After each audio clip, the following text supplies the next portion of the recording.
están, gente de YouTube? Esta vez estamos en un nuevo video para el canal de YouTube.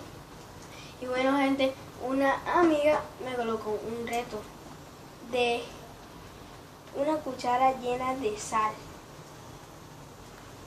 Bueno, y yo pues acepté el reto. No está tan difícil, carajo. A la cuenta de 3, 1, 2 y 3.